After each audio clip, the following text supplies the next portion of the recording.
90-ад оны гэмт хэрэг номер 6. Анхны хэрэг. Мөрдөн байцаагч буян далай цагдаагийн дээд сургууль төгсч мөрдөн байцаагчаар томилогдоод ингэртэй ромпта мөрөндөө дэслэгч золтой цагдаагийн дүрм товц жавхайтал өмссөн залуу нутагтаа иржээ. Шинэ байгууллага, шинэ амт олон, шинэ ажилд орсон амьдралынх нь анхны өдөр хүн бүхэнд сайхан мөрөөдөл төрүүлдэг үзээ. Шинэ мөрдөн байцаагч болсон хүний мөрөөддөг бүхэн санаанд нь байсан чухмал энэ үед анхныхаа хэргийг шалгах даалгавар авчээ. Хэрэгчүү ах уу? Хөвсгөл аймгийн Төмөр улаг суманд гарсан нэгэн 100 угны учрыг тайлах үүрэг оногдлоо. Энэ нь уг суманд сар гарангийн өмнө нас орсон нэгэн талигачийг ах トゥ нараас наалсныг төрөл төрөсөд нуужсан байх гэсэн битүү тэнмэл цууг нутгийнхнээ дотор гарчээ. Мөрдөн байцаагч төрөл төрөстийнх нь ганц нэг хүнтэй уулзаад намжаа мориноос унж нарс орсон. Одоо ясыг нь үнэлцүүлэх хэрэггүй. Цагдаагийнх нь 100 үгээр ажиллаа хийдэг болсон нь бид гомдол өргөдөл гаргаагүй гих аястаа үг цулцуулжээ. Үнэхээр ч гомдол өргөдөл гаргаагүй байхад 100 үг дагаж сэргийлэх ажлаа явуулбал ямар хуу хоосон тоглоом инээдэмт шившиг болох нь мэдээч. Тэр тусмаа хэтрүүлж зөөлшруулах дуртай монголчуудын аль зургахыг тэргэхүү. Гэлээч ах トゥ төрөл төрөстийн дундуур дайрч орж шалгахаас аргагүй санагджээ.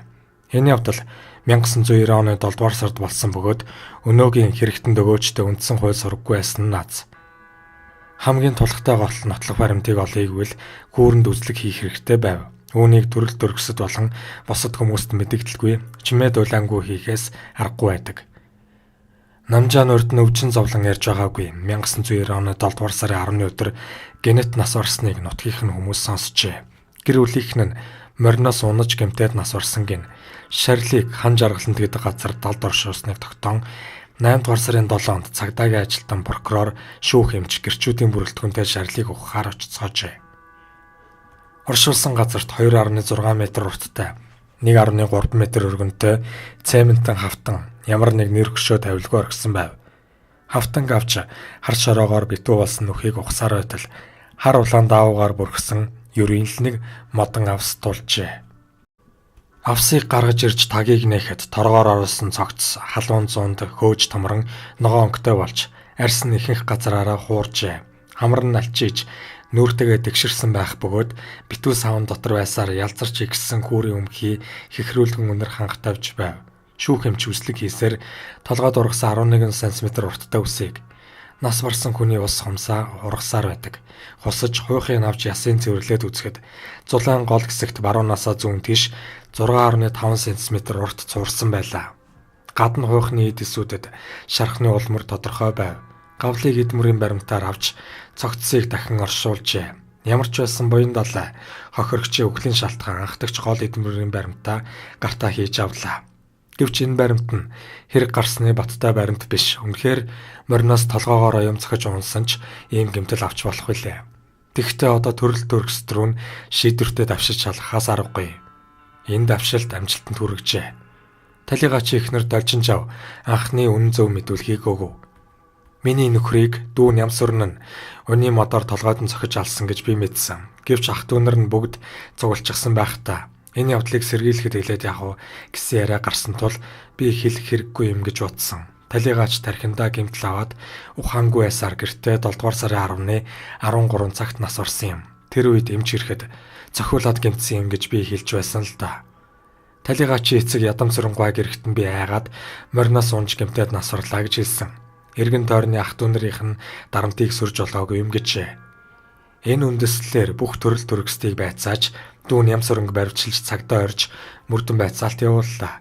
Хэрэг гарсныг мэдсээр атлаа хуйлдаж өгсөж нуусан бүх төрөл төрөсөд ах トゥ ус ээжиг нь хүртэл мөрдөн байцаагч эрүүгийн хариуцлагад татжээ. Өнөөгийн Монголд эр эмгүй хөгшин залуугийн уугаад байгаа хар архил булаа бүхний үндсийг тавьдаг хойндоо. Анх аймгийн гүйцэтгэх захиргааны ажилтан Төмөн жаргал Жавцманаар Төмөр улаг сумын нутаг Хүүшийн булан гэдэг газар байдаг өрсөлийн фермийн малчин Намжаагийн суурьт сайлын ажил тусалж байгаад хугацаа дуусч 7 дугаар сарын 9-нд буцах болжээ. 2 сайлчин буцахдаа суурийн ахлагч Намжаа Энүш хоёрыг гэртээ оруулж цай уулгаж нэг шил арх задлжээ. Намжаач зүгээр байсангүй. Тэдний гэртээ орж бас л дайлж цайлжээ. Тэр өдөр хоёр сайлчин аажгаар эрт нүлэг Содном Довжи хоёр жолооч ганх уйгийн машинтай ирэхэд тэдний цайллага эд дундаа байлаа. Энэ цайллаганд Намжаагийн ээж дүүнэр хөр шайлын хүмүүс журигдан оролцжээ. Нийтдээ 8 шил цагаан арх 10 литр Монгол нэрмэл уусан гин. Сайлч авахаар ирсэн хүмүүс хонхоор шийдэж дуртай дайлуулжээ. Цайллага нь найр болж үргэлжилсээр шөнийн 4 цаг үед уун цуван өндөрлөх болов. Нямсүрэн эхнэр дүүгийнхээ хамт харахаар гараад явж байхад ард нь Содном Довжи наран цэцэг ганх хоёр нар дагаад явж байгаа харагдаж эднэр одоо иддгээ идэж уудгаа ууцгаасан юу гэж дагаад байгаа новчнууд вэ гэсэн мөчөө бодол нямсүрэн төрж зэвүүн хүрээд гинт эргэж шууд ганх хоёгийг үгийн солиогүй цохин унгажээ. Хамт явсан нөхрийг нь цохиж унгаад байхад Содном Довжи яаж зүгээр ах вэ? Нямсүрэнгийн нүүрэнд нэг наажээ. Тэгтэл хөндлөнгөөс бат зориг давхиж ирж Содном Довжийн зүүн өдрөө зөхиод гартаа таарсан чулуу үхрийн баасаар шидэлж гарчээ. Шидсэн чулууны нэг нь Намжаагийн толгой оройд таарч шалбалж. Содном Довжи ганх хоёр сайлчдын гэрлүү арга буюу зогтцгаав. Нямсүрэн газраас унны мод олж аваад хойноос нь элдэж харайлгасаар явж байснаа. Замдаа эмэгтэй төмөн жаргалтай явж байсан ах Намжаагийнхаа толгойн зүүн тал руу унаа эргүүлж хүчтэй гихтэн цогчжээ. Намжаа газар дээр нам унаад ухаан оролгүй байсаар нас урджээ.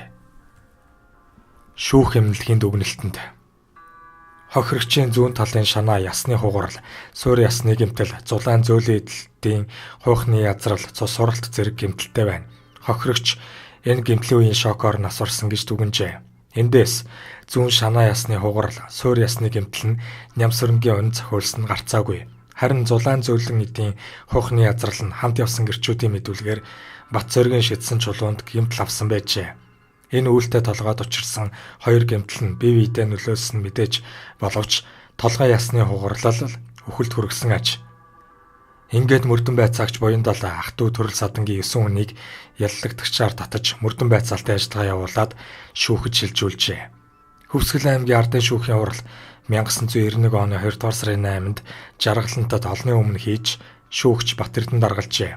Энэ хурлаар ахыгаа шууд бус санаатаагаар зохиж алсан Нямсүрэнд 10 жил 6 сарын хугацаатай чанга тэглэмтэй хорих Бац зоригийг эхнэрийнхэн дүү Намжаагийн дүүтэй гэрэлсэн. Хохирогчийг чулуугаар зохиж гэмтэл учруулж танхаа эргүүлсэн гэж үзэж 1000 төгрөгөөр тэр үеийн ханшаар гэмт хэргийг мэдсээр атлаа нуун дарагдуулсан наранг хохирогчийн ээж 61 настай 500 төгрөгөөр уран чимгийг Нямсүрэнгийн эхнэр 500 төгрөгөөр энэ үшийг Нямсүрэнгийн аавын дүү 700 төгрөгөөр ган чимгийг танилна 500 төгрөгөөр наран цэцгийг танилна 600 төгрөгөөр Нямж явыг Нямсүрэнгийн дүү 500 төгрөгөөр дүүрийн маг танилна 600 төгрөгөөр тус торгож шийдэгчээ. Хөвсгөл аймгийн шүүхэд баяр хүргэхээс аргагүй хаанаас нь ч харсан зөв шударга голч шийджээ. Хуулийн им л байх ёстой. Намжаагийн амьд явах эрхийг боснуулсан хар үйлдэл шинэхэн мөрдөн байцаагч буян далаа хөвсгөлийн прокурор шүүхийн нэгдсэн шударга бодлогоор илэрч төрөл садан дундаа найрч дарах гэсэн хорт санаа илчлэгдэн гин буруутнууд таарсан тангаа хүртжээ. Гэмт үйлдэлийн өмнө ер им хөгшин залуу садан төрлийн ялгамжгүй шударга хариуцлага хүлээх зарчим хэрэгжижээ. Шударга ёс ингэж л тал тохоог хэрэгжиж дээрлэж авах ёстой. Уншигч та Намжаагийн эхнэр Должин жав яав гэж бодох бах. Түүнийг эрүүгийн хариуцлагаас чөлөөлжээ. Должин жав анх хэмж ирэхэд зодуулснаас олсон гэж хэлж байсан. Түүнээс гадна эргэн тойрны ах дүүсийн нөлөө ятгалганд автсан байжээ. Гэхдээ л мөрдөн байцаагчид хамгийн анх үннийг хэлсэн. Өөрөө ч боломжтой тохиолдолд хэлнэ гэж бодож цогсон үнийг нүртэл хадгалж байжээ.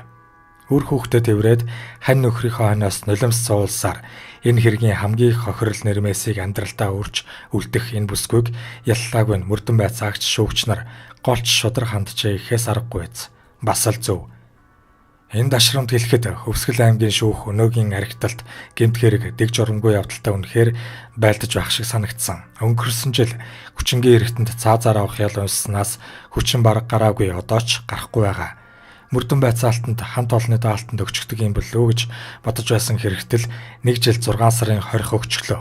Шүүх шудраг хуулийн бодлогоо яс барьж байна шүү гэж мөрдөн байцаагч нарын ярилцж байхыг сонсцуулаа. Нямсүрэн 1963 онд Хөвсгөл аймагт төрсэн хэрэг үйлдэх үедээ Төмөр улаг сумын үржлийн фермд малчин байсан эхнэр 2 хүүхдийн хамт амьдарч байжээ. Хэрэг давагдсан мэдүүлгээс үзэхэд хийсэн хэрэгээ хойрог хүлээсэн гин бурууга бүдэгхэн ойлгож байгаа юм уу да гэж санагдлаа. Тэр мэдүүлгэндээ би мод эргүүлж байгаад л цогчсон байх. Би ахын хоёр өөрийн хоёр хүүхдийг хүн шиг хүн болгоно гэж бодож байна. Хөнгөн шитгэж өгнө үү гэжээ. Шүүхээ соногдуулсан 10 жилийн ойрох ялыг ял хүндэтлээ хэтэрхийн нэг талыг барьлаа гэж улсын дээд шүүхэд 2 удаа давж заалтсан боловч улсын дээд шүүх анхан шатны шүүхийн шийдвэрийг хэвээр нь үлдээжээ. Намжаа Нямсран хоёр нь их нэгтэй эцэг ондоотой ах дүүс юм байна.